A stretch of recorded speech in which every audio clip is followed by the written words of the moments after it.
হে everyone, আসসালামু আলাইকুম। Welcome my page Abir sweet home in আদারান ব্লগ। আজকে আমি ট্যাংরা মাছ দিয়ে আলু দিয়ে টমেটো দিয়ে রান্না করব। রান্না করার জন্য প্রথমে আমি মাছটাকে সুন্দর করে ধুয়ে নিচ্ছি। মাছটাকে আগে ভেজে নিতে হবে, হালকা করে, মাছটা কড়া করে ভাজা যাবে না। এখন মাছটা মাখিয়ে নেব। পরিমাণ মতো হলুদ, মরিচ, লবণ দিয়ে দিচ্ছি। আমি মাছটাকে হাতে সুন্দর করে মাখিয়ে নিচ্ছি। এখন মাছটাকে ভাজার জন্য চুলাতে ফ্রাই প্যান বসিয়ে দিচ্ছি। ফ্রাই প্যানটা গরম হয়ে গেছে, পরিমাণ মতো তেল দিয়ে দিচ্ছি। তেলটাও গরম হয়ে গেছে। এখন আমি মাছগুলোকে সুন্দর করে সাজিয়ে দেব। মাছগুলোকে সুন্দর করে সাজিয়ে দিচ্ছি।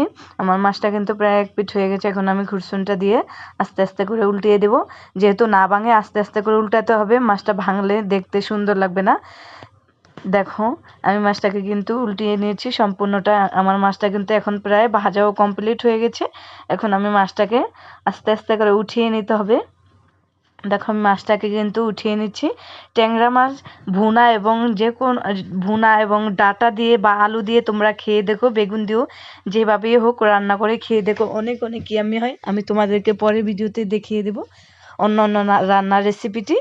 দেখো, এখন মাছটাকে উঠিয়ে নিচ্ছি। এখন মাছটাকে ভুনা করার জন্য আলু দিয়ে দেবো। প্রথমেই চুলাতে কড়াইতে দিয়ে দিচ্ছি পরিমাণ মতো তেল, পেঁয়াজ কুচি, কাঁচামরিচ দিয়ে দিচ্ছি। পেঁয়াজটাকে হালকা করে ভেজে নিচ্ছি। এখন দিয়ে দেবো মশলা কষানোর জন্য পানি। দিয়ে দিচ্ছি 1 চামচ হলুদ, 1.5 চামচ মরিচের ফাঁকে আমি ঝালটা একটু বেশি খাই, এই জন্য বেশি দিয়ে দিলাম।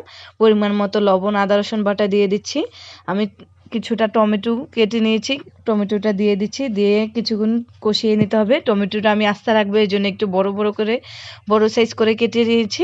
আলুগুলো আমি সুন্দর করে আগে থেকেই কেটে ধুয়ে পরিষ্কার করে রেখেছি। এখন আলুটাকেও দিয়ে কিছুক্ষণ নেড়ে চেড়ে কষিয়ে নিতে হবে। কষিয়ে নিচ্ছি। এখন দিয়ে দেবো ঝোলের জন্য পানি। তোমরা ঝোলের পরিমাণ বুঝে পানিটা দিয়ে দিও। দেখো, আমি ভেজে রাখা মাছটাকেও এখন সাজিয়ে দিব। যেহেতু না ভাঙে আস্তে আস্তে করে সাজিয়ে দিচ্ছি। দেখো, আমার মাছটা কিন্তু প্রায় হয়ে আসছে।